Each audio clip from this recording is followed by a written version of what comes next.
Muito bom dia a todos e a todas. Sejam muito bem-vindos à PUC Minas para mais um webinário. Hoje estamos contando aqui com a presença do nosso ilustre convidado, professor Flávio Tartucci. Professor Flávio Tartucci, que é advogado, doutor e mestre em Direito, doutor e mestre em Direito e é professor, e é também mineiro, né, professor Flávio Tartucci? Cumprimento também a todos os colegas aqui presentes. Esse evento ele está sendo promovido pela Faculdade Mineira de Direito, Campus Coração Eucarístico e pela Unidade Praça da Liberdade. Cumprimento também todos os meus colegas, professores desta casa, muito queridos. Cumprimento também a Simone, nossa intérprete e tradutora de Libras. Cumprimento também especialmente o professor Leônidas Mansur, que comigo organiza esse evento. Vou fazer a apresentação dos nossos colegas, nossos professores. Professor Dr. Simon Burman, também advogado, doutor e mestre em Direito. Professor e mestre Leônidas Meirelles Mansur Muniz de Oliveira, advogado, doutorando e mestre em Direito. Professor doutor Rodolfo Barreto Sampaio Júnior, advogado, doutor e mestre em Direito. Professora doutora Juliane Fernandes Queiroz, advogada, doutora e mestra em Direito. Professor doutor Ricardo Chade, advogado, doutor e mestre em Direito. Professor Flávio Tartucci, agradeço imensamente a oportunidade de termos o senhor aqui conosco, né, que encontrou um espaço na sua agenda para poder falar de um tema que nos é muito caro, especialmente nesses momentos pandêmicos, né, que já se estendem muito, né, um momento de muito sofrimento, de muita dor para todos nós, mas que o tema liberdade contratual e função social dos contratos em tempos de pandemia ele tem ganhado uma importância muito grande, né? Apesar de já termos aí mais de um ano de pandemia, esse tema ainda é um tema extremamente importante. Então, agradeço imensamente, mais uma vez, essa oportunidade, né, que nós teremos de dialogar com o senhor. Passo a palavra para o meu colega, professor Leônidas Mansur, para que ele também possa fazer os seus agradecimentos, né, ao professor Flávio Tartucci, que nos recebeu com muita atenção, com muito carinho, aceitando o nosso convite para estar conosco aqui hoje, para esse diálogo com os nossos colegas professores. Bom dia a todos. Bom dia, professor Flávio. Eu gostaria de lhe agradecer pela disponibilidade e generosidade de estar conosco para compartilhar os seus conhecimentos, né, de um tema, como a professora Cláudia ressaltou, extremamente importante, principalmente nesses tempos de pandemia que a gente tem caminhado. Agradeço também a todos os colegas, né, todos nós neste semestre estamos trabalhando essa disciplina de contratos com a graduação, os alunos estão aí presentes para acompanhar essas discussões. Deixo aí em nome de todos, então, boas-vindas para você e que tenhamos aí um ótimo webinário.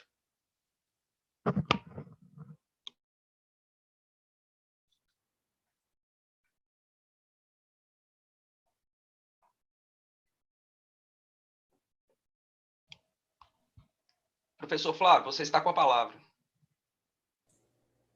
Eu não sabia que já era comigo. Obrigado. Bom dia a todos. Foi com grande honra e grande satisfação que eu recebi esse convite da professora Cláudia e do professor Leônidas para debater com esses grandes nomes, grandes professores da PUC Minas, temas relacionados ao direito contratual e também sobre a pandemia, que é um tema sobre o qual eu tenho falado nos últimos tempos. Eu fiz algumas previsões lá atrás que acabaram se confirmando, né? Lembro até de uma live que fiz com a professora Cláudia, que eu dizia que essa não era uma crise para durar alguns meses, como os mais otimistas pensaram. A nossa geração tem o maior desafio da nossa história, de todas as pessoas que estão vivas nesse momento, e basta lembrar que a humanidade ela lida há muitos anos, desde o seu surgimento, com grandes pandemias. E que as pandemias, essas grandes pandemias, em regra, elas têm duração de pelo menos 2 anos e pelo menos 3 grandes ondas. O Brasil está saindo da segunda onda e talvez a ciência segure uma terceira onda no Brasil, como já tem acontecido em outros países. Eu já não moro em São Paulo, esse ano praticamente eu não moro mais em São Paulo, porque quando acabou a primeira onda, eu e a minha esposa, que também é da área jurídica, e nós não rasgamos os livros de história e nem fomos otimistas em excesso, nós providenciamos uma saída da cidade de São Paulo. Eu falo para vocês aqui da aprazível cidade do Guarujá, no litoral de São Paulo, onde eu montei toda a estrutura, e a minha esposa, a gente montou isso aqui, na verdade, é um estúdio, né? Tem até chroma key aqui para fazer gravação com fundo verde, colocar o fundo que eu quiser. Mas por quê? Porque é só ler livro de história para saber que a gente teria uma segunda onda, né? E é impressionante como as pessoas, ainda mais na nossa área, né, que história é tão importante, as pessoas têm ignorado a história e ainda mais no nosso país acham que nós estamos no centro do universo. Quer dizer, nós temos práticas aqui que são pregadas só no nosso país, né? E em nenhum outro lugar do mundo. Quer dizer, nós viramos o centro do universo, né? Esquecendo práticas milenares, negando a ciência e negando também que nós teremos um impacto econômico e contratual de no mínimo uns 20 anos. De no mínimo uns 20 anos. As consequências dessa pandemia, elas vão durar muito tempo, sem dúvida alguma, né? Então, eu digo a vocês, porque também é uma questão de planejamento pessoal e de estilo de vida pessoal,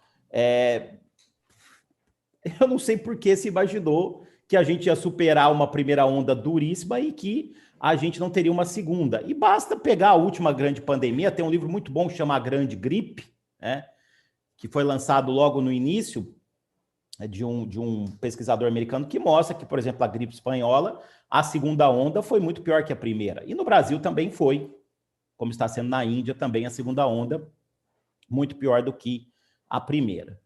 E além de todas essas repercussões pessoais, dessa nossa mudança do estilo de vida, de valorização de algumas outras coisas, de grandes perdas, perdemos grandes juristas, perdemos Silvio Capanema, perdemos Renan Lotufo, perdemos Zeno Veloso, perdemos o jovem professor de Maringá, que coordenou o curso lá da Maringá, da Unicesumar, o Carlos Alexandre Moraes, perdemos grandes professores com a pandemia, grandes nomes, perdemos também muitas pessoas, e é uma doença implacável. Não sei se vocês tiveram Covid, eu tive em maio do ano passado, uma doença destrutiva, foi a pior doença que eu peguei na minha vida, né? E eu ainda tive efeitos que ficaram, né, por muito tempo, tive a tal da long Covid, e eu nunca mais vou ser o mesmo depois que tive essa doença. São 14 dias de terror, né?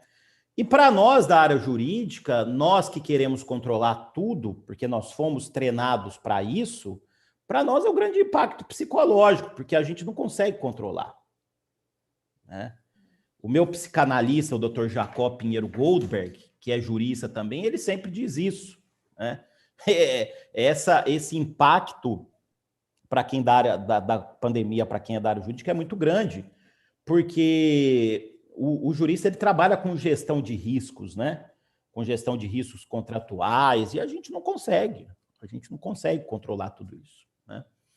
Eu acabei me isolando também, digo a vocês, porque eu não gosto desse estilo de vida que o brasileiro médio enfrenta a pandemia, né? Eu perdi meu professor no início de alemão, aliás, no início da pandemia, e ele dizia sempre, né, que a diferença da Alemanha e do Brasil é que na Alemanha, tudo bem, existem diferenças econômicas também, não há a menor dúvida, mas lá eles pensam coletivamente para não se ferrar individualmente. Aqui a gente pensa individualmente e se ferra em conjunto, né? E os países que foram menos solidários, menos e mais individualistas são aqueles que estão pagando mais caro pela pandemia, com mortes, com grandes consequências. Isso e outra coisa, isso que eu estou falando para vocês já aconteceu em outros momentos da história. É só ler livro de história, meus caros, né? Isso já aconteceu várias outras vezes. Eu vejo no Brasil gente negando máscara, né? Ah, a máscara não funciona. Não, funciona só há 2000 anos. Só uns 2000 anos que máscara funciona, né? E o que nós temos de diferente agora, frente a outros momentos pandêmicos da humanidade? Duas coisas. Primeiro, isso que nós estamos fazendo agora, tecnologia. Essas aulas, por exemplo, das janelas coloridas. E eu tenho perguntado sempre, em vários ambientes diferentes que eu falo, se o direito, especialmente o direito privado, se ele se adaptou à pandemia. Se ele se adaptou muito, pouco, totalmente, ou nada. E a resposta que eu tenho ouvido, claro que existem dificuldades, especialmente os advogados do interior, que têm uma certa dificuldade com acesso à internet, né? É que a nossa área se adaptou muito à pandemia. Nós estamos conseguindo fazer as mesmas coisas que a gente fazia antes, com mudanças, claro. As aulas de graduação estão ocorrendo, as aulas de especialização, de mestrado, doutorado, eu coordeno um programa de mestrado, voando baixo, a produção, as bancas. E na área jurídica, os julgamentos estão ocorrendo, as arbitragens estão ocorrendo até mais rapidamente do que antes. As audiências têm algumas peculiaridades diferentes, né? Eu costumo brincar que agora ficou mais fácil pegar mentira em audiência do que antes, né? Então, assim, nós da área jurídica, nós nos adaptamos. Se a gente fizer uma confrontação de 2021 para 2020, nós estamos adaptados. E se a pandemia durar de 5 a 10 anos, a gente já está adaptado. A gente consegue sobreviver. Hoje se faz escrituras públicas por meio de escrituras públicas pelo meio digital, temos um provimento do CNJ, e é interessante esse provimento do CNJ, porque se fosse em outra época, os juristas não iam admitir, porque um provimento do CNJ criando requisitos de validade para o negócio jurídico, a gente não ia admitir isso. Mas por que ninguém está contestando que um provimento do CNJ tenha criado requisitos de validade para o contrato, para o negócio jurídico? Porque se não tiver assim, não tem. Não segue. E eu estou falando aqui com grandes civilistas, professor Leônidas, professor Ricardo, professor Simon, professor Rodolfo, professor Juliane. Eu vi o currículo Lattes de todos vocês, vi o que cada um escreve, riscos. A professora Juliane fez o seu doutorado lá no Rio de Janeiro, se me falha a memória, né? Eu acho que foi o professor Simon que estudou na Itália, estudou autonomia privada. É isso mesmo, professor Simon? Estou errando aqui. Isso mesmo, professor. Isso. Lá na La Sapienza. La Sapienza. Muito bem. Va bene. Então, quer dizer, eu procurei ver, nós somos civilistas. Nós todos aqui somos civilistas. Eu vi o currículo de todos vocês antes de entrar aqui, né? Então, nós estamos na face da Terra, a nossa classe, o nosso grupo, há 2.000 anos.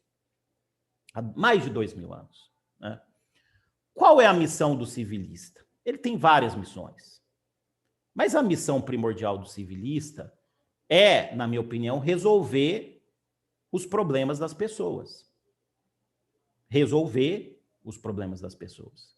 Afastar os problemas das pessoas. E por isso que nós somos muito pragmáticos, professor Rodolfo. O direito civil, ele não é melhor nem pior do que qualquer outro ramo do direito. Aliás, o meu querido amigo Maurício Bunazar, ele diz que o direito civil não é ramo, ele é tronco. Ele só é mais experimentado. E ele já enfrentou as nossas categorias, já enfrentou outras pandemias. E ele se adaptou. Nós temos categorias forjadas na crise. E isso acontece com os contratos.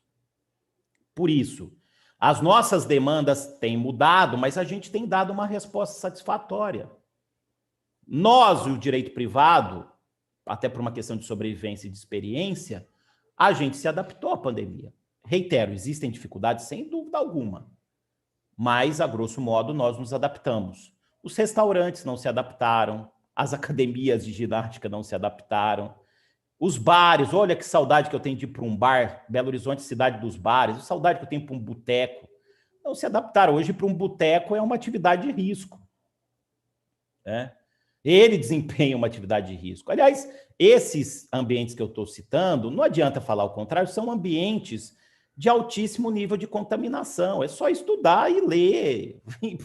Isso não é só a imprensa brasileira que fala. Eu tomo cuidado sempre de ler. o que a doutrina italiana, o que a imprensa italiana. Eu sigo todos os perfis no Instagram, a imprensa italiana, a inglesa, a espanhola, a alemã, né? Não dá para dizer que nós estamos certos e todo o resto do mundo errado, né? E como eles não se adaptaram, as academias não se adaptaram, os bares não se adaptaram, os restaurantes não se adaptaram. Os restaurantes que fizeram delivery se adaptaram. Se não fizer, não tem. Não tem. E eu estou dizendo tudo isso porque nós nos adaptamos. Eu tenho certeza que vocês todos aqui, os professores, hoje vocês trabalham muito mais do que vocês trabalharam até 2019. Até porque vocês trabalham em casa.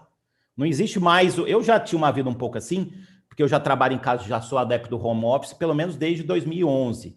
Né? Então não tem muita diferença desse ambiente de trabalho e de lazer. As pessoas perguntam como é que eu escrevi tantos livros em pouco tempo. O home office ajudou a fazer isso. Eu já digo para vocês, e agora vocês podem ver como funciona. Vocês devem estar trabalhando igual malucos. A quantidade de demanda. E as demandas mudaram desde o direito das sucessões, voltando até parte geral. Todos os livros sofreram impactos. Toda semana, eu atendo gente com casos de Covid, que morreu alguém ou que está com medo de morrer, para fazer testamento. O brasileiro não fazia testamento. Agora ele faz. Por quê? Porque a morte está espreita, a morte está aqui fora. Um vírus invisível. Né? Eu vi uma entrevista do Dr. Jacó Pinheiro Goldberg, muito bom, é uma pessoa que está me ajudando muito a entender, é um sábio, né? Foi psicanalista do Ayrton Senna, o Dr. Jacó. Vocês já devem ter visto ele na televisão, é um careca, que é jurista, é psicanalista também, né? Só para identificar ele, não vai ficar bravo comigo, Dr. Jacó, porque eu sei que depois o senhor vê os vídeos. E ele dizendo para o Neumani Pinto o seguinte, que as pessoas chegam no consultório dele dizendo assim, eu estou em pânico. Não, ele fala, você não está em pânico, você está com medo. E só um psicopata não teria medo num momento como esse. Então as pessoas estão com medo. E por isso estão fazendo testamento, estão buscando formas de planejamento sucessório. Só o impacto que isso vai gerar na sucessão é imenso. A expectativa do brasileiro caiu 2 anos e nós vamos continuar, nós civilistas, a resolver os problemas das pessoas. Professor Ricardo, os civilistas, o senhor sabe muito bem disso, eles existem na face da Terra antes de vários outros istas. E quantos istas de moda o senhor já viu na sua vida que vão e que vêm? Como se diz aquela feliz música italiana, professor Simon, é gente che viene, é gente che va. Eu só não vou continuar para dizer o que a letra dessa música fala. Né? Então, quantos istas nós já vimos? E nós ficamos. Nós permanecemos. Porque a nossa função primordial é essa. E a gente não pode se furtar isso. A gente tem que discutir esse tema duríssimo, que é o tema da pandemia e o impacto dos contratos. Bom, um pouco antes do surgimento da pandemia, nós tivemos no Brasil uma lei da liberdade econômica. Uma lei que surgiu no Ministério da Economia, por juristas que elaboraram, um deles, aliás, meu amigo, né, e com quem eu dialoguei sobre essa então MP, e o professor André Luiz Santa Cruz Ramos, inclusive nós debatemos sobre essa MP na época da conversão em lei lá na ASP, mas surgiu como uma MP libertária. Os juristas são componentes do Instituto Mises von Ludwig, e eu não estou aqui, eu respeito muito, aliás, eu sou partidário dessas ideias, em algumas dessas ideias, por exemplo, de redução de burocracias, mas eu sou notoriamente conhecido por ser um contratualista dirigista. Né? Até porque eu lido com contratos há muito tempo, e não é só no Brasil, é no mundo, o contrato muitas vezes é usado como mecanismo de sacanagem. Eu tive uma época que eu estava com casos que eram só de sacanagem. E o direito existe também para dizer não, não pode. Mas, vamos falar sobre a função social do contrato especificamente, foi meu tema de dissertação de mestrado. havia uma proposta inicial de alterar nessa lei da liberdade econômica, na MP da liberdade econômica, alterar o artigo sobre função social do contrato. E eu lembro quando veio essa MP, os civilistas ficavam, foi uma quinta ou sexta-feira, os civilistas ficaram em polvorosa. Porque essa MP tocou em pontos fundamentais do direito civil. Né? E ali nós atuamos, os civilistas em frentes diferentes, de forma até desordenada. Depois, ano passado, aí quando nós tivemos a lei do RJET, a lei 14.010, sob a liderança do professor Otávio Luiz Rodrigues, nós atuamos de forma ordenada, fazendo concessões, e tivemos uma boa lei que cumpriu sua função e que ainda pode ser aplicada hoje. Eu vou falar disso daqui a pouco, que é a lei 14.010 de 2020. Mas ali a gente atuou de forma desordenada, escrevemos artigos, eu sempre publico no Migalhas. Na época ainda não existia o Instituto Brasileiro de Direito Contratual, que eu presido, e aliás já fica o convite para todos esses grandes contratualistas para a gente montar uma diretoria em Minas Gerais do IBDConte. Então, nós atuamos de forma desordenada. Eu mesmo atuei junto com o meu amigo de infância, formado por essa casa, o senador Rodrigo Pacheco. Aliás, eu já trabalho com ele desde quando ele era deputado. É meu amigo de infância, nós fomos criados juntos lá em Passos. Eu, ele, os primos, o Sanzio, o Thales, o Cássio Soares, que é primo dele, que é de Passos também, deputado estadual. Fomos criados juntos. Até curioso porque eu postei quando ele foi eleito presidente do Senado no meu Instagram, né, que eu estava muito feliz, e as pessoas falam, que decepção, né? Como que o polarismo, né? Decepção do quê? Que eu sou amigo de infância dele? Eu não consigo entender essas coisas. Eu consigo, mas tudo bem. Então eu mandei propostas para ele, algumas ele adotou, outras não. Sobre a função social do contrato, a proposta que eu mandei, que na verdade não era minha, era uma antiga tese do professor Vilaça, do professor Junqueira e da professora Giselda, acabou sendo adotada pelo senador João Paulo Prats. O professor Maurício Bunazar atuou junto com o deputado Jerônimo Gurgen, assessorando, inclusive, junto com outros juristas na conversão. Ele foi o relator da conversão da MP em lei. E o professor Otávio Luiz Rodrigues trabalhou junto com o senador Anastasia e também diretamente depois com o deputado Rodrigo Maia. E no final das contas, nós tivemos, na minha opinião, uma lei boa, porque ela é claramente direcionada para contratos paritários, para contratos empresariais, para grandes negócios. Esse é o foco da lei da liberdade econômica.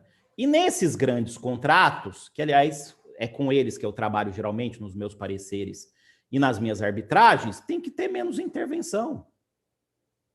Já se falava isso, né? Agora, sobre a autonomia privada, professor Simão, não sei se o senhor já observou, mas a MP falava autonomia da vontade e depois foi alterada para autonomia privada. Justamente porque a autonomia privada é a antiga autonomia da vontade com intervenções.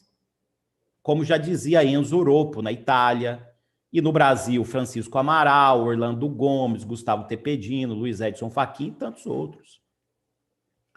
Essa foi uma mudança que nós fizemos. E, aliás, professor Simão, na minha opinião, a autonomia privada está positivada não só no artigo 3º, inciso 5, que fala expressamente de autonomia privada, mas no inciso 8º, que ali está a expressão da autonomia privada. O que o Orlando Gomes já dizia, Pontes de Miranda dizia. Eu tenho liberdade contratual para colocar no contrato que eu bem entender, desde que isso não contrarie normas de ordem pública. É o que está escrito ali. É curioso porque a MP 881, nesse artigo 3º, inciso 8º, previa o oposto. Previa que se você colocasse no contrato algo que contrariasse norma de ordem pública, você não poderia depois se insurgir contra essa contrariedade, como se a vedação do comportamento contraditório venire contra factum próprio estivesse em uma posição valorativa superior em relação a todos os outros valores, princípios ou regras de ordem pública. O que, aliás, não tem muita relação com a nossa tradição. A nossa tradição é de respeitar normas de ordem pública, né? Então, ficou um bom dispositivo, ficou uma boa lei, consagrou a autonomia privada, positivou. Agora, a gente não pode negar, porque isso aconteceu na história, que esses ares libertários, com a pandemia, ficaram enfraquecidos. Porque com pandemia nós precisamos de mais intervenção, e depois a gente vai liberando na sequência.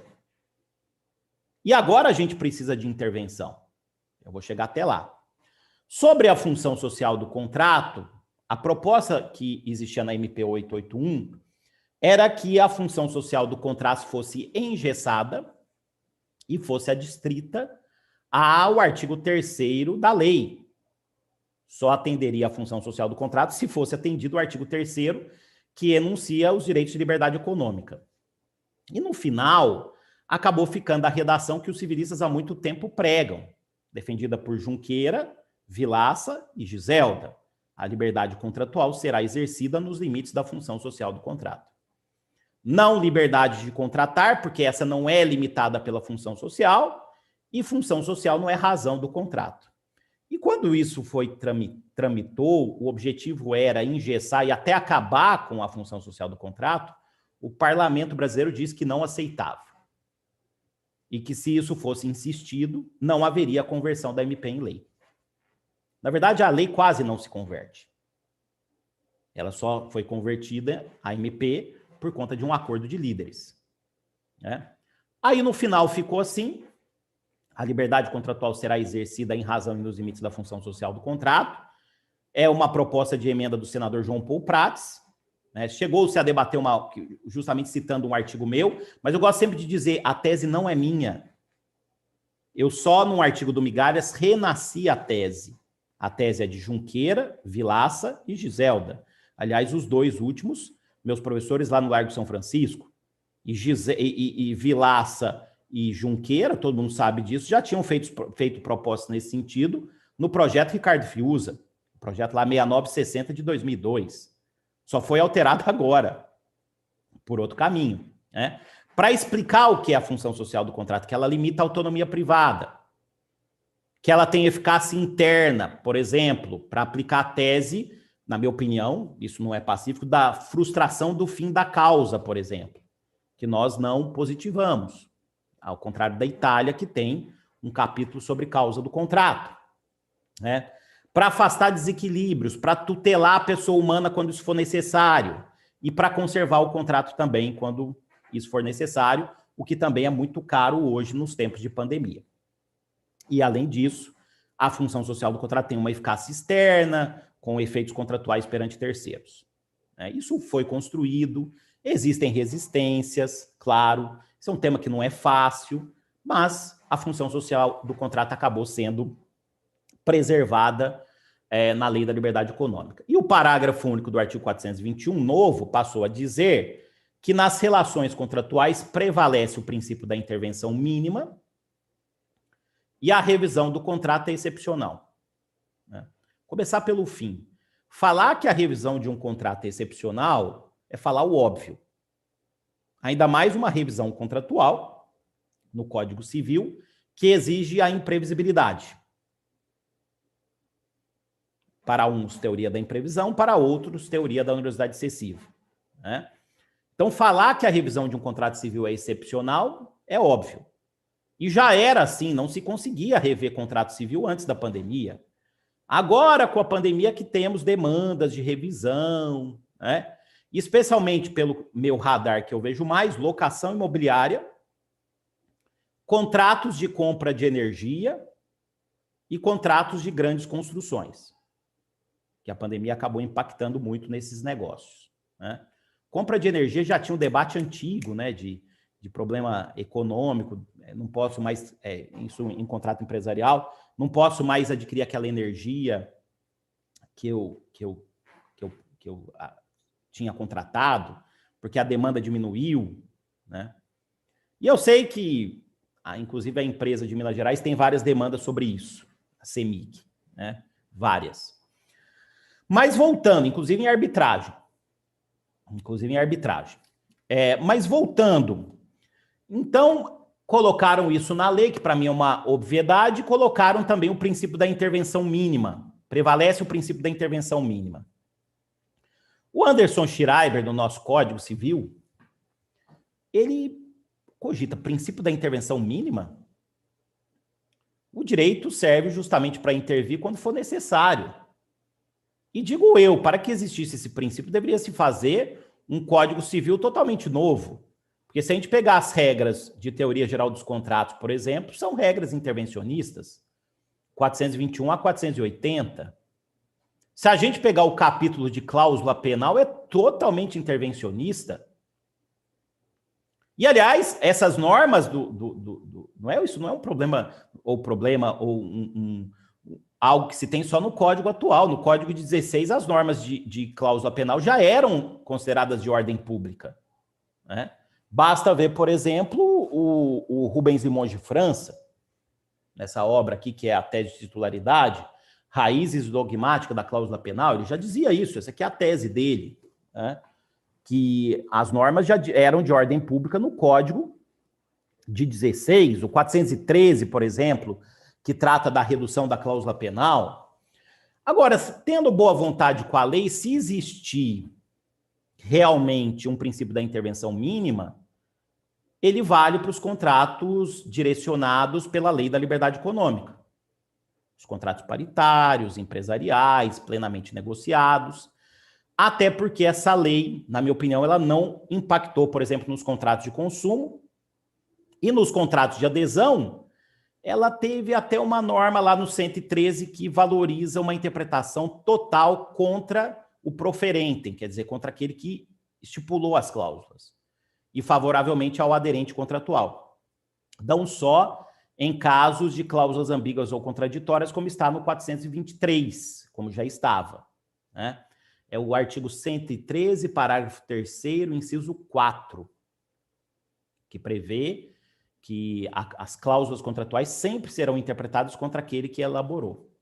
Então, até ampliou a proteção do aderente, né? Bom, mas de qualquer maneira, como eu disse a vocês, a Lei da Liberdade Econômica trouxe essa ideia de valorização da força obrigatória, de valorização do clausulado, de valorização do pacta sunt servanda, e aí veio a pandemia. E a pandemia trouxe o fechamento dos negócios no primeiro momento, lá em 2020. E depois, primeira onda, questões econômicas, auxílio emergencial, trouxe um aumento explosivo do IGPM. E depois, na segunda onda, um novo fechamento. E aí houve um enxame de ações em vários contratos, locação, shopping center, esse que eu falei de compra de energia, serviços em geral, prestação de serviços em geral, serviços educacionais. Aliás, tocar nesse assunto, nós estamos prestando até mais serviço do que prestava antes, né? Na minha opinião. Então, isso gerou um enxame de demandas, né? Todo mundo alegando que a pandemia seria caso fortuito ou força maior, usando o 393 do Código Civil para descumprir os contratos e para afastar a responsabilidade. Já estou encerrando. Claro que isso não cabe. Claro que isso não cabe. Porque se todo mundo alegar caso fortuito e força maior, que a pandemia é totalmente imprevisível, ou previsível, mas inevitável, e talvez, previsível, mas inevitável, para mim é previsível, porque eu, desde criança, quando eu estudava lá em Passos, meus trabalhos de escola eram sobre guerra, pandemia, né? Isso me ajudou até para entender o fenômeno. O meu apelido aqui em casa é Dr. Covid, né?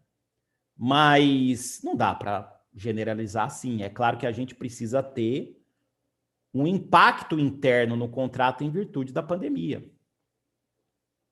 E claro, também, como está no RJET, na Lei 14.010 de 2020, no artigo 6º, eu não posso alegar caso fortuito e força maior para fatos anteriores à pandemia. E nem a revisão pode estar relacionada a fatos anteriores. Tem gente que não teve prejuízo nenhum com a pandemia. E teve gente que teve até ganhos econômicos com a pandemia. Por isso que não dá para alegar também caso fortuito e força maior. Como é que um supermercado vai pedir revisão de contrato se os ganhos são maiores? Como é que um produtor rural vai pedir revisão do contrato se os ganhos dele são maiores? Como é que uma vinícola, uma loja de vinho, uma loja de roupas de caras de marca vão pedir revisão se todos esses negócios ficaram incrementados, inclusive porque o brasileiro, que tem melhor condição econômica, não viaja mais para fora, para gastar lá fora, e está gastando dinheiro aqui. Porque se num primeiro momento a gente achava que, aqueles que achavam que a gente teria aí um apocalipse com a pandemia, a verdade é que a resiliência humana acabou se adaptando. E aí entra a ciência, que foi o segundo ponto que nos salva nessa crise pandêmica. Vocês devem se lembrar que na primeira onda as pessoas diziam, não, a humanidade não vai criar vacina em menos de 3 anos. Criou. Criou e que funciona. Basta ver as curvas nos países que vacinaram. Que vacinaram em larga escala. Basta entrar na internet e pesquisar a curva. Eu vejo todo dia. Eu vejo todo dia. Eu vejo o índice de hospitalização todo dia. Eu pesquiso Covid, reinfecção, todo dia. E não é só no Brasil, pesquiso em outros lugares também. Né? Meu pai dizia que eu sou um obcecado. Sou obcecado pelo direito civil e, em certa medida, eu também fiquei obcecado pelo que a gente está enfrentando agora, por uma razão muito simples. Isso vai nos marcar eternamente, os nossos filhos, os nossos netos. A gente nunca mais vai esquecer desse período que a gente está enfrentando. Mas voltando, então, como é que alguém que teve um aumento de faturamento, que está ganhando mais, que se adaptou, e a resiliência humana propiciou essa adaptação? Claro, houve um aumento da desigualdade social de forma absurda, isso vai ser também um grande problema. Como é que uma pessoa que teve ganhos ou que não sofreu prejuízos vai rever o contrato? Por isso que eu falei lá atrás, outros também falaram, o Zé Fernando Simão, por exemplo, que para rever contrato em tempos pandêmicos tem que abrir as contas, tem que mostrar uma situação, por boa fé, por transparência, uma situação econômica ruim. E, em regra, oscilações de preço, eu até tenho uma discordância em relação a isso, uma pequena discordância, que é o artigo 7º do RJET, da Lei 14.010, mas eu participei, democracia é assim. Eu participei de um projeto legislativo, algumas coisas que eu sugeri foram adotadas, e aí, pela democracia, eu também tenho que adotar sugestões com as quais eu não concordo. A democracia funciona assim. O Estado democrático de direito, que é tão caro a nós, funciona assim. Esse é o problema, as pessoas não sabem perder, não aceitam perder, querem ganhar o tempo inteiro, e não é assim que as coisas funcionam na democracia. A professora Ada Pellegrini tinha uma frase que eu sempre uso quando eu presido o painel arbitral e tem embargos, né? Os embargos lá, o pedido de esclarecimentos. Aí o cara entra com 3, 4. A frase é a seguinte: o vencido nunca é convencido. E no Brasil é pior, né? Vai ainda para a ruptura institucional. Tem uma decisão que eu não concordo, por exemplo, do Supremo e do STJ, eu caio para arrebentar. Mas aí, quando é uma decisão que me favorece, eu elogio. Isso não é postura de jurista e de ninguém da área jurídica. Né? Muito bem. O artigo 7º do RJET prevê que oscilações de preço, questão de correção monetária, inflação, não é motivo para rever o contrato, porque essa é uma tese antiga que existe no Brasil sobre essa questão. Pequenas oscilações de preço, né? Então, isso não seria motivo. Mas, porém, o mesmo RJET afasta a aplicação desse artigo para a revisão do contrato do CDC, que ali não tem debate sobre imprevisibilidade, basta um fato superveniente que causou desequilíbrio, e também para a lei de locação. A lei de locação, ela também tem um sistema próprio de revisão, né? Isso o artigo 7º do RJET acaba excluindo, né? Eu até acho, são esses os 2 artigos que nós temos na lei da pandemia, e uma coisa, o professor Otávio Luiz falou isso numa reunião, a lei perdeu a aplicação em 30 de outubro, porque nós fomos otimistas e era a lei possível. A gente achou que só teria uma primeira onda e que realmente ia acabar em outubro, como acabou a primeira onda, né? Mas enquanto a gente tem causa de pedir relacionada à pandemia, os artigos podem ser utilizados. O STJ não está utilizando para alimentos o artigo 15, que veda a prisão civil em regime fechado? Quando a pandemia estiver acesa, a gente pode utilizar, né? E a gente tentou colocar, que era no projeto artigo 10, uma regra sobre locação. Não foi colocada, era uma regra que olhava mais para o locatário, o problema de dificuldade do locatário, e mandava aplicar a moratória legal do CPC, a moratória legal lá do 911 do CPC, né, paga 30% e parcela, né? Foi uma proposta que estava no projeto do professor Otávio, depois a gente trabalhou em conjunto, eu, Simão e Bunazar, para melhorar o texto. Publicamos no Jus Brasil, tomamos pedrada pra caramba, muita pancadaria, tomamos pedrada ali, e a gente percebeu que no Brasil existe um movimento pró-locador muito forte, e acabou não vindo, né? Não veio, judicialização, eu acho que seria boa uma lei com parâmetro, mas acabou não vindo, né? Agora, o problema acaba sendo outro, que é o problema também, não só do desconto, mas o problema que envolve o índice, né?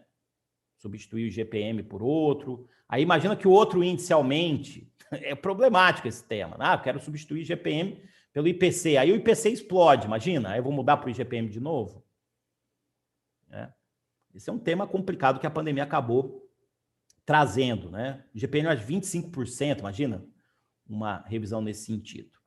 Mas, de qualquer maneira, meus caros, é isso. Eu vou passar para os debates. Foi uma grande honra poder ter falado um pouco para vocês no tempo que foi combinado. E dizer a vocês, e reiterar mais uma vez a minha grande honra de poder falar aqui para a PUC Minas mais uma vez.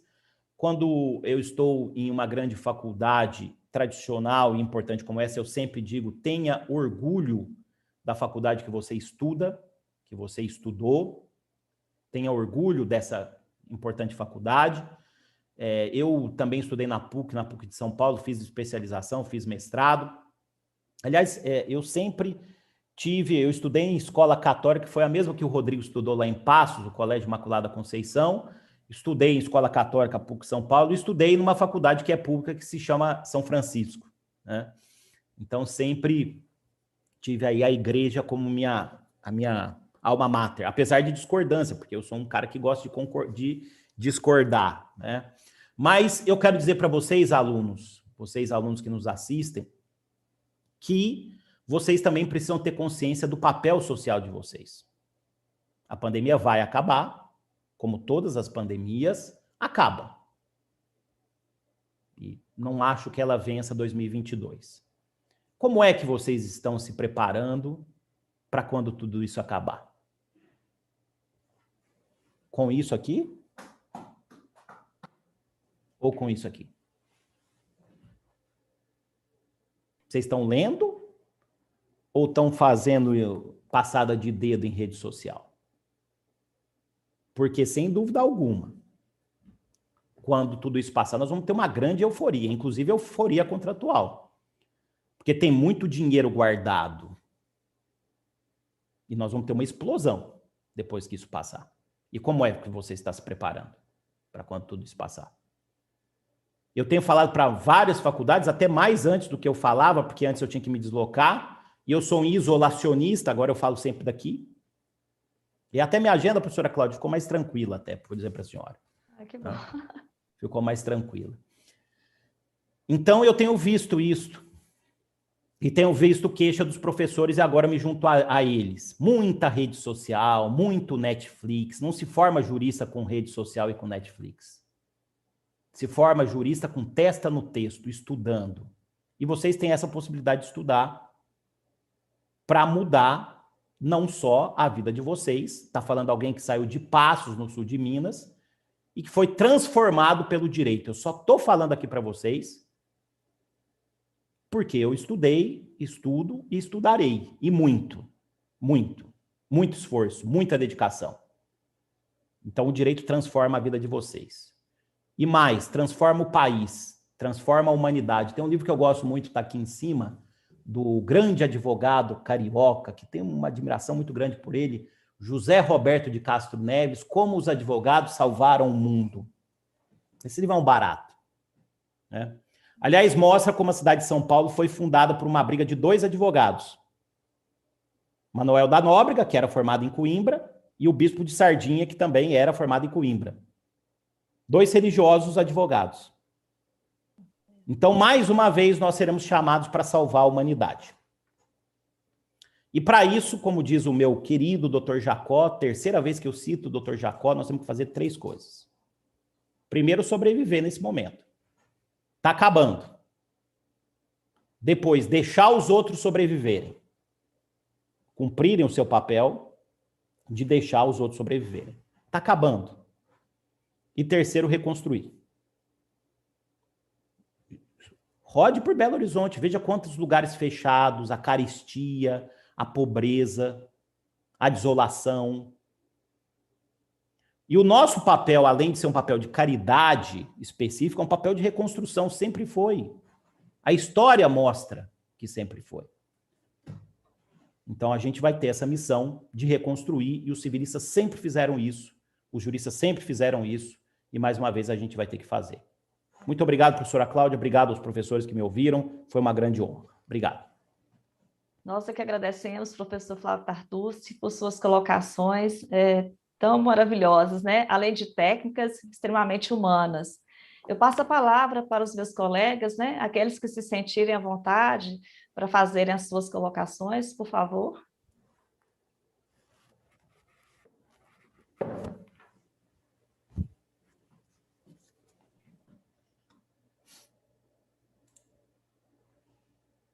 Professor Simon, professor Rodolfo, Juliane, professor Ricardo, professor Mansur. É só se manifestarem aqui. Professor Flávio, inicialmente eu gostaria de agradecer por este momento, né, de partilha conosco, temas extremamente importantes, mas eu fiquei pensando uma questão que, à medida que você foi falando, que a gente tira do seu próprio livro, quando você trata sobre a crise dos contratos, né? Você começa falando que os contratos é um dos institutos jurídicos mais antigos que nós temos, que ele sobreviveu ao tempo, e você traz isso para a gente também quando você coloca a função do civilista. E nesse momento de pandemia que a gente está vivendo, que já é uma situação atípica, a gente, além desses problemas que nós temos, essas discussões que nós temos sobre a colocação da função social dos contratos, a aplicação da boa-fé objetiva nos contratos, o problema da estandardização dos contratos, que a gente vive também, que é uma tese muito forte, que a gente, né, acaba presenciando e, de uma certa forma, concordando. Agora, neste momento, inclusive até uma coisa que a gente discute muito em sala de aula com os alunos, nós temos um fator a mais, que é a pandemia. E aí ela vem trazer esse desequilíbrio, né, nessa questão da intervenção nos contratos, do dirigismo contratual e tudo mais. Eu gostaria de saber o que você pensa sobre a crise dos contratos pós-pandemia. Você acha que o Instituto ainda passará ileso, ele deverá buscar ainda mais transformações, ele deverá evoluir, ou ele realmente vai sofrer esse risco aí que aqueles autores alegam aí, que são autores que defendem essa crise dos contratos?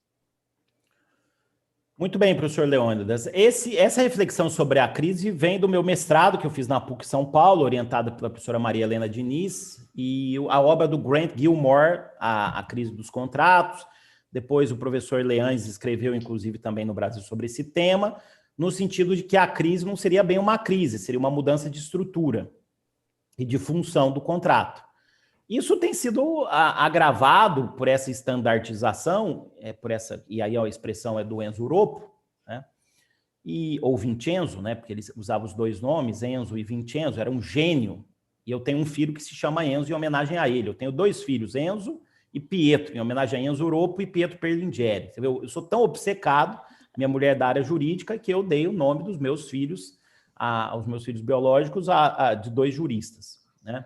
Eu acho que o que está agravando é a tecnologia. Vai agravar mais ainda, porque nessa realidade de estandartização, nós temos os contratos eletrônicos, os smart contracts, que a gente é induzido a contratar por algoritmo. Eu falo uma coisa aqui, eu acho que estou precisando de um sapato, e nem liguei a Siri. À tarde, com certeza, o meu Instagram vai aparecer patrocínio de loja de sapato. Então, a gente é induzido a contratar. E cada vez mais induzido, porque quem vive distanciamento ainda fica mais parado e mais propício a esse tipo de coisa. E isso já aconteceu no passado. Mas eu não acho que o contrato ele acaba, ele muda de estrutura. Aliás, a tendência é outra, é que outras áreas do direito civil acabem sendo absorvidas pelos contratos. Todo mundo quer vir para cá, em direito de família, direito das coisas. Amanhã eu vou dar uma aula sobre contratualização do direito das coisas. O professor Salomão, lá do Rio Grande do Sul, que, aliás, surgiu nessa pandemia. Ele dava aula, você vê como ele se reinventou, é um registrador de imóveis, né? Ele dava aula em faculdade, criou um canal, começou com tempo livre, muitas aulas, explodiu, né? E o direito de família, o direito das sucessões, há quem entenda que as regras de ouro do direito das sucessões devem desaparecer para contratualizar o direito das sucessões, né? Então, eu não vejo a derrocada do direito contratual, pelo contrário, o que eu tenho visto é que outras áreas querem vir para o direito contratual. Mas, de qualquer maneira, em contratos com vulneráveis, a intervenção tem que ser maior. Se não houver vulnerabilidade, a intervenção tem que ser menor.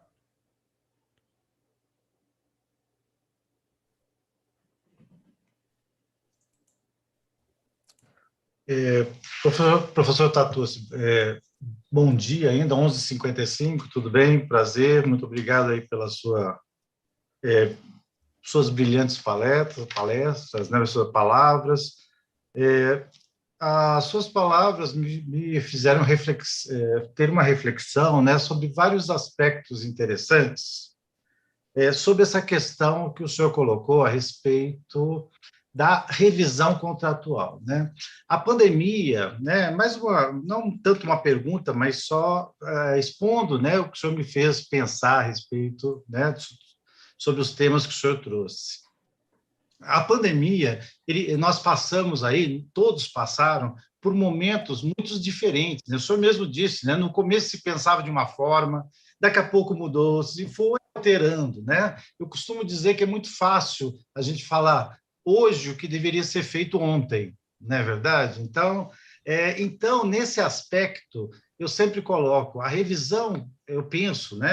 Eu já tinha pensado bastante sobre isso, que na análise de uma revisão de contrato precisa tomar muito cuidado, porque exatamente o momento que vai se decidir determinada situação não é o momento que aquele fato ocorreu, né? Então, isso precisa ter uma certa cautela, analisar tão somente de forma pragmática, pontual. Hoje, isso é o certo. Sim, é o certo hoje, mas e ontem, como foi? Né?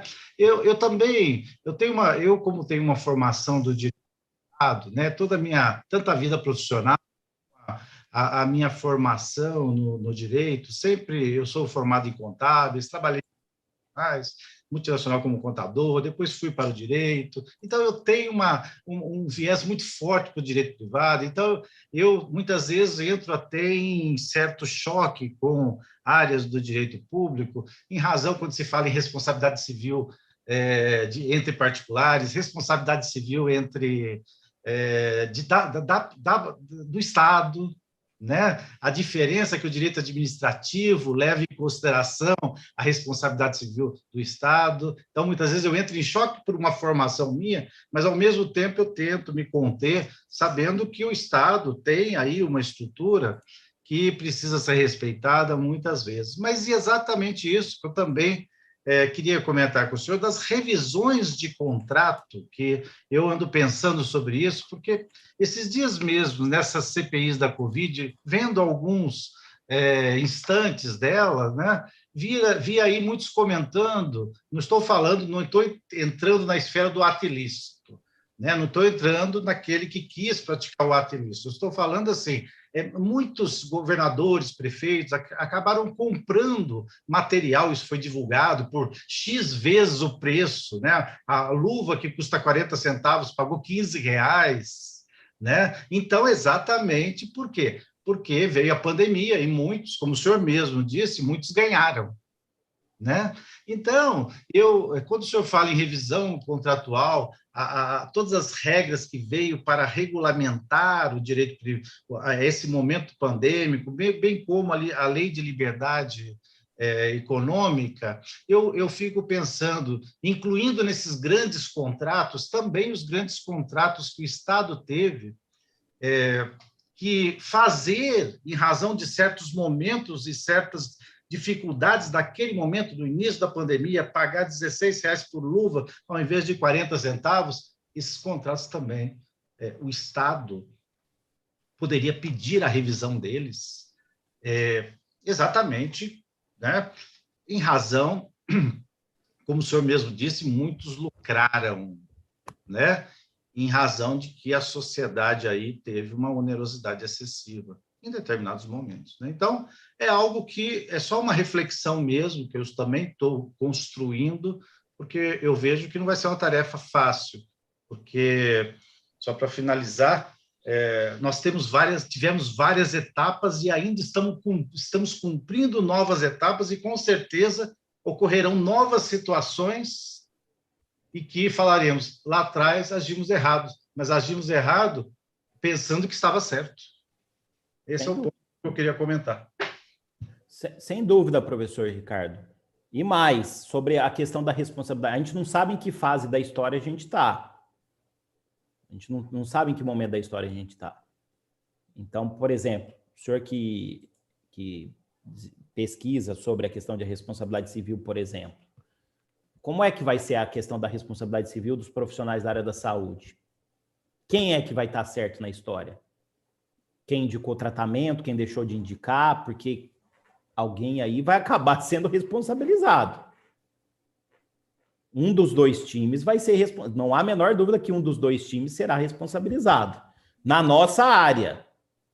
Né? Na nossa área de responsabilidade civil. Então, a gente não sabe, né, quem está fazendo certo.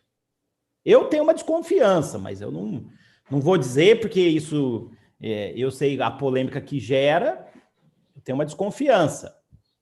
Mas que alguém vai responder, vai responder.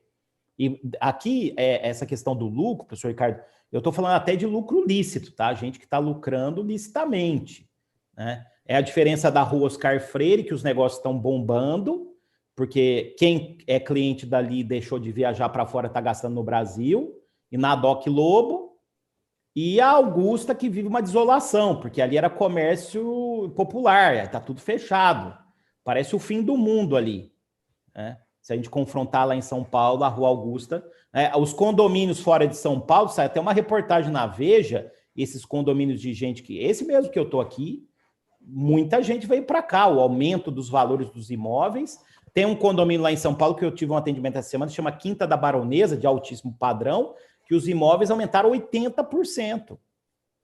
80%. Por quê? Por conta das pessoas do Fugere Urban, quer dizer, as pessoas deixando as grandes cidades. Né? Até porque em todas as pandemias, as grandes cidades sofreram mais por conta das pandemias. Então, as pessoas... Né? Hoje é sexta-feira, já começa a chegar o pessoal aqui. Né? O meu vizinho aqui do lado, aliás, é advogado. Ele está morando aqui.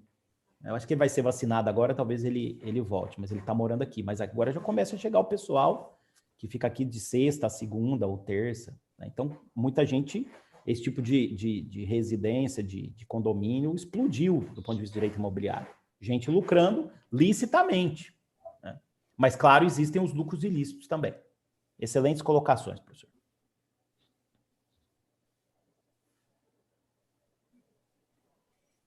Professor Flávio, agradeço primeiramente a sua presença, é um prazer imensurável estar aqui, compartilhando essa live com tamanha sabedoria, tamanha, né, concreteza das suas palavras.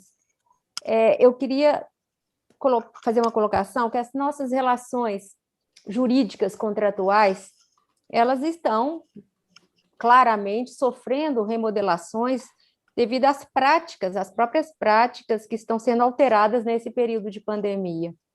Então, nesse momento, até alguns nichos do direito, da prática do exercício profissional, eles estão surgindo a partir desta mudança social que está sendo imposta pela pandemia, a saber, é próprio planejamento sucessório, que ainda era um nicho pequeno, poucas pessoas utilizavam desse arsenal jurídico para se planejar, porque a morte sempre foi um tabu dentro da nossa sociedade.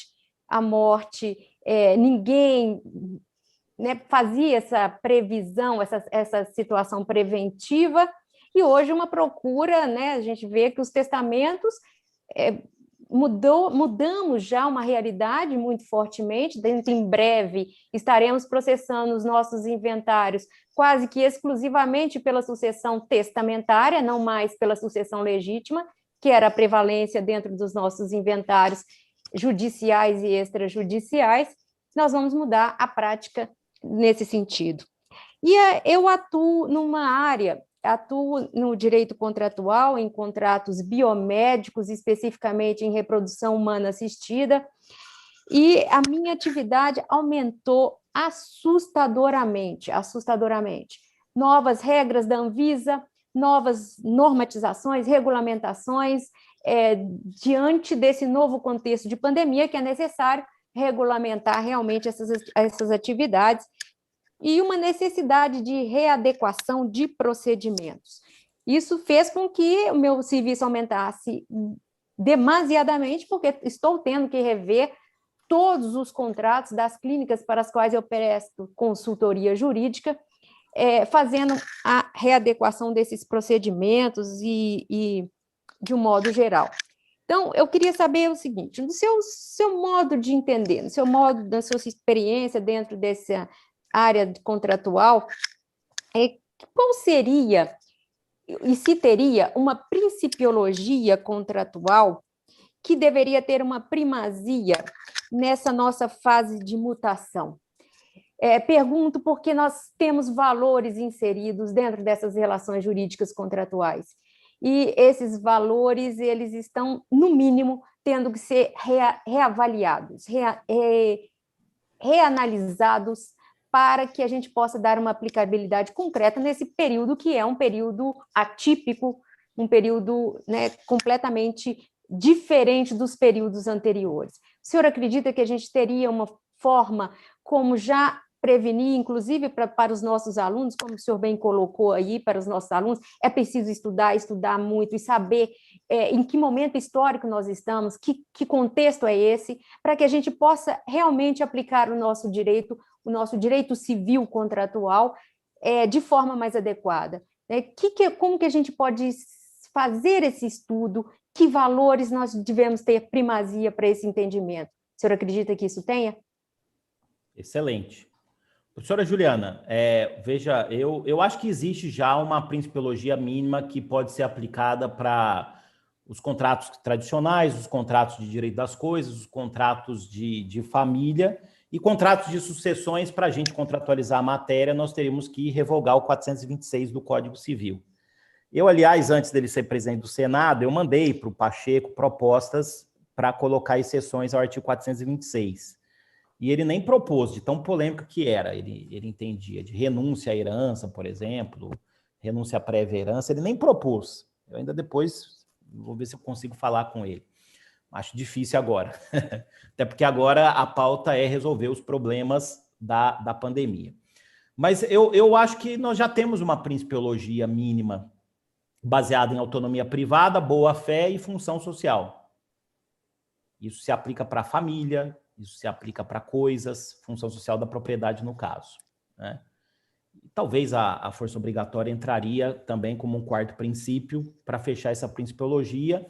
E eu lembro de uma palestra que eu vi do professor Frederik Swenen, lá da Bélgica, no congresso da ISFL, International Society of Family Law, que é um instituto mundial, que ele fala sobre contratualização do direito de família. Ele fala do movimento do pêndulo, como se a autonomia privada fosse um pêndulo. E aí o pêndulo pode ser mais forte ou mais fraco, dependendo do ramo do direito, né? Se eu vou ter mais intervenção ou menos intervenção no campo dos contratos, né? Mas é o oposto daquilo que me foi perguntado pelo professor Leônidas. Realmente me parece que há um direito contratual querendo englobar as outras áreas e, sem dúvida alguma, existe uma possibilidade de buscar uma principiologia mínima. Agora, os alunos precisam atentar ao que disse a professora. Ela é especialista, né, numa área que explodiu mais ainda com a pandemia. Né? Então, uma área que cresceu muito, como foi também a área de planejamento sucessório, sem dúvida alguma. Né? A pandemia acelerou uma série de coisas, 10, 15, 20 anos. Eu acho difícil a gente voltar a ter aula também como a gente dava antigamente. Né? Essas aulas agora vão continuar, eu acho. Essas aulas. A gente vai ter presencial, mas essas aulas vão continuar. Obrigado, professora. Excelente colocação.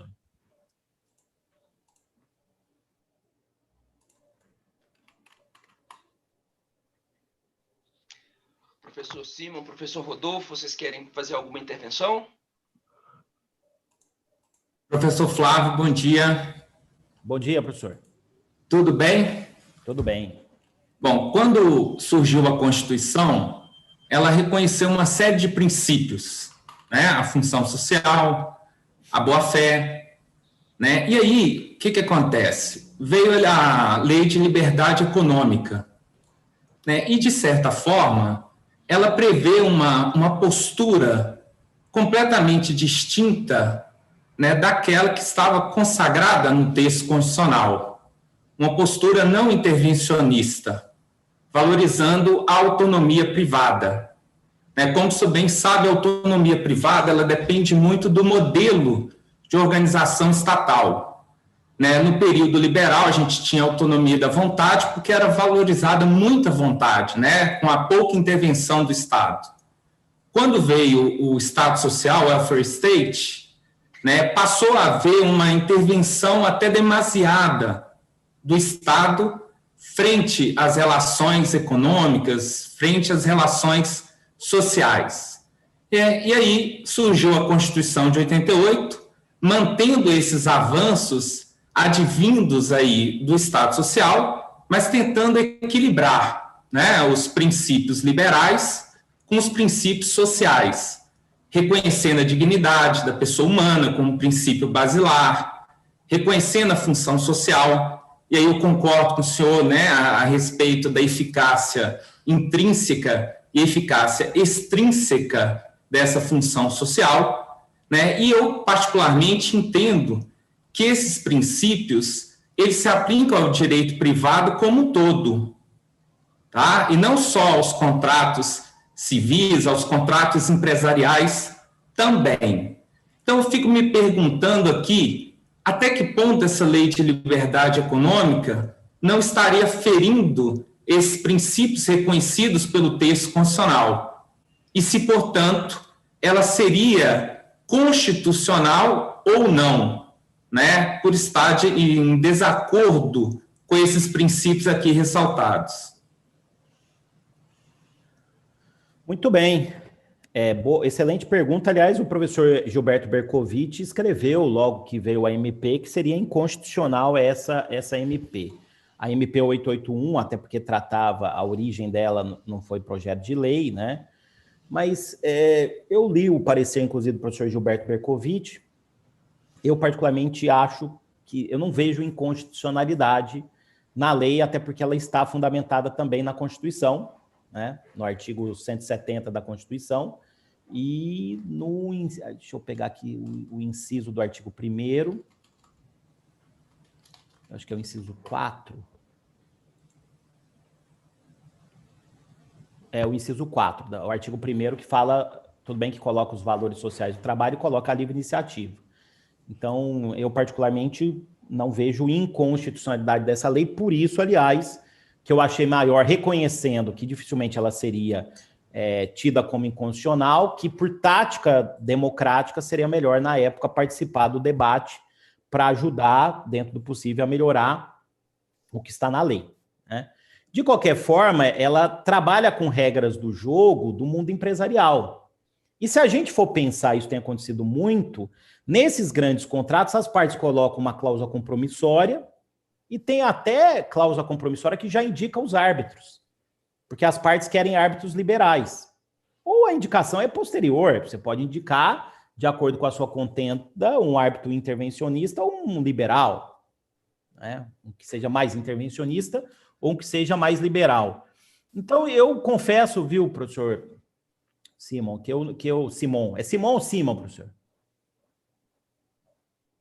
Simon, professor. Ah, então eu estava certo. Professor Simon, eu não vejo inconstitucionalidade dessa lei, para falar a verdade. Eu acho que ela trabalha também com valores constitucionais e, no final, ela acabou chancelando o que se falava em doutrina, nos enunciados de jornada de direito comercial, jurisprudência, né? Que, por exemplo, contrato agrário. O contrato agrário tem a lei mais intervencionista do país, que é o Estatuto da Terra. Justifica-se uma intervenção se eu tenho duas empresas na ponta, um fornecimento entre duas empresas de soja, por exemplo, uma grande empresa fornecendo soja para uma empresa internacional, eu vou falar em intervenção num contrato desse? As partes não querem intervenção.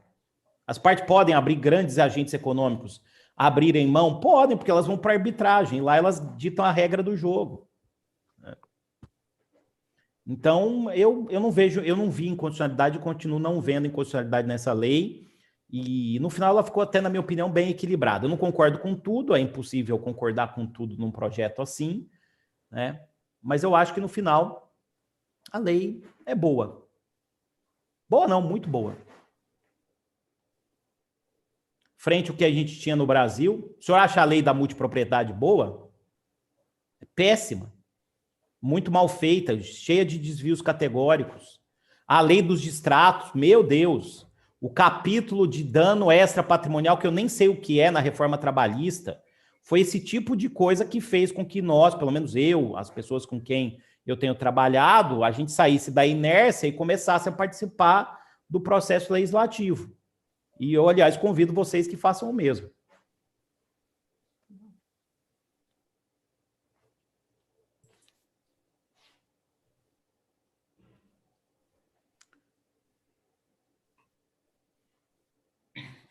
Professor Flávio. Diga, professor Rodolfo. Devido ao adiantado da hora, professor, eu me limitarei a cumprimentar o senhor pela sua apresentação, né? Eu tenho certeza que, se fosse possível, nós continuaríamos à tarde afora, conversando sobre temas de direito civil, sobre os vários reflexos que o direito civil nos traz, sobre os vários ensinamentos que nós tivemos agora com a pandemia, né? E, de fato, nós observamos que a exposição do senhor, uma exposição profunda e, ao mesmo tempo, uma exposição que consegue passar para os nossos alunos os aspectos principais dessa questão, que é uma questão extremamente polêmica, não é? Então, professor, eu gostaria de parabenizá-lo, tá, por sua apresentação. E, professora Cláudia, antes da senhora tomar minha palavra, professora, eu gostaria apenas de abrir novamente as portas da Pontifícia Universidade Católica de Minas Gerais para o senhor, professor, para que o senhor volte, então, a nos visitar assim que possível. O senhor já disse que sua agenda agora já está um pouco mais liberada.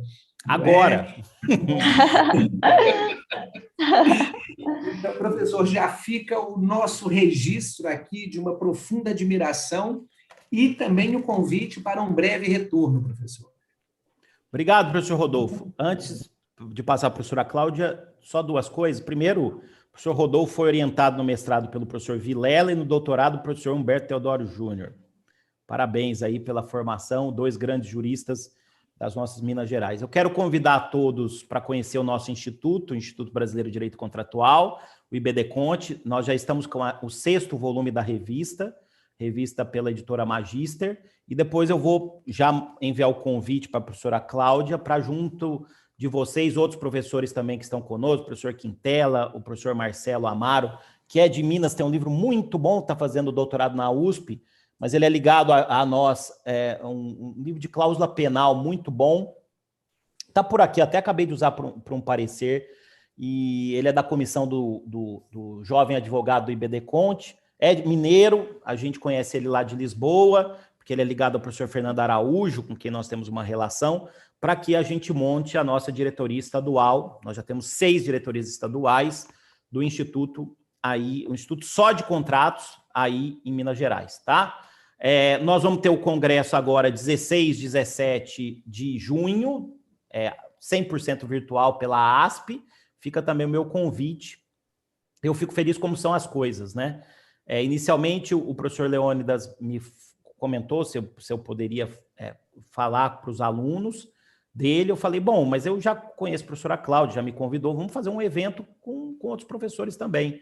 E aí veio esse evento, nesse momento que o IBD Conte, eu sou o presidente nacional, a professora Angélica Carlini é a vice-presidente, né?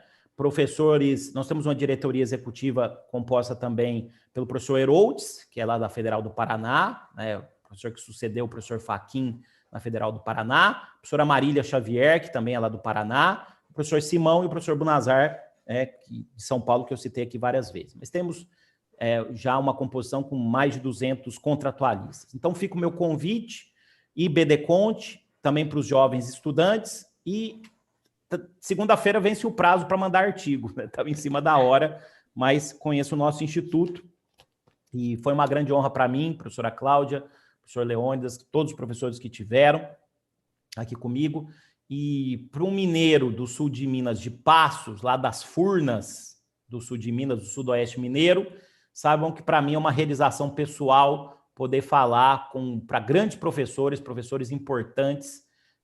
Eu nunca esqueço minhas origens, nunca esqueço. Quero homenagear minha cidade de Passos, que tem hoje, apesar de não ter nascido lá, alguém que é presidente do Senado, que foi criado ali. E vocês podem perceber que eu tenho valores muito próximos do Rodrigo, especialmente essa necessidade de preservar o Estado Democrático de Direito, porque nós temos um respeito institucional muito grande. Isso a gente aprendeu lá, no nosso berço, lá no sul de Minas. Então, como eu estava dizendo, para mim, eu que sou um mineiro lá do sul de Minas, das Furnas das Gerais, é uma grande honra poder falar para esses professores tão importantes aqui da PUC Minas, da minha capital. Foi uma grande honra, uma grande felicidade, professora Cláudia. Professora Cláudia, só um segundinho, professor. Claro. Gostaria apenas de registrar, professor, que Passos, depois de São Sebastião do Paraíso, é a melhor cidade que nós temos em Minas. É que tem rixa entre as cidades, mas eu já superei essa rixa, viu, professor Rodolfo? Aliás, é curioso, porque ontem eu estava aqui, aí minha mulher falou, vai vir um vendedor, vocês conhecem essa atividade, tem aqueles vendedores de queijo do sul de Minas, né? E que rodam o Brasil vendendo queijo. Esse aqui era chique, tinha uma van cheia de coisa, trouxe vários produtos. Aí eu perguntei, o senhor é mineiro de onde? Ele falou, sou de Andradas. Eu falei, Rio Branco de Andradas. É que o sul de Minas tinha essa briga, Caldense, Rio Branco de Andradas, Esportivo de Passos, Paraizense, tudo na década de 90 eles jogavam no Campeonato Mineiro. A hora que eu falei, Rio Branco, ele quase... Então tinha essa rixa com São Sebastião do Paraíso, mas eu já superei, viu, professor Rodolfo? Bom, muito obrigada, professor Flávio Tartucci, realmente esse dia foi excelente, e o seu convite, com certeza nós vamos aceitar, né? Se eu posso nos mandar maiores informações, mais detalhes, eu passo para os nossos colegas. Agradeço muito pelo convite, agradeço muito por sua participação. Como o professor Rodolfo disse, já reforço aqui um convite para uma próxima oportunidade, né? Muito rica mesmo a sua apresentação, muito profunda a sua fala, um dia de muito aprendizado. E que os nossos alunos, né, possam se mirar no que o senhor falou, né? Testa no livro, né? Não apenas no texto. No texto, né? Isso eu aprendi lá em Minas, lá em Passos também. Não apenas nas redes sociais, isso é muito importante, né? Muito obrigada a todos os meus colegas, muito obrigada, professor Leônidas, muito obrigada de todo o coração aos nossos coordenadores da PUC Minas, da Unidade Coração Eucarístico, professora Ana Shirley, Unidade Praça da Liberdade, professora Luciana Costa. Muito obrigada aos nossos estudantes que estiveram conosco. Desejo uma ótima tarde para todos. Muito obrigada aos nossos intérpretes também que estiveram aqui. Muito obrigado, Vanusa e Simone. Muito obrigado a vocês duas, tá? Isso. Obrigado. Tchau, tchau. Muito obrigada. Tchau, até mais. Até mais. Até mais. Até mais, professor. Tchau, tchau. Obrigado. Tchau, professor. Obrigado. Obrigado, Cláudio. Tchau, boa tarde a todos. Obrigada. Boa tarde. Boa tarde, gente. Foi um prazer. Tchau, tchau. Realmente. Boa tarde.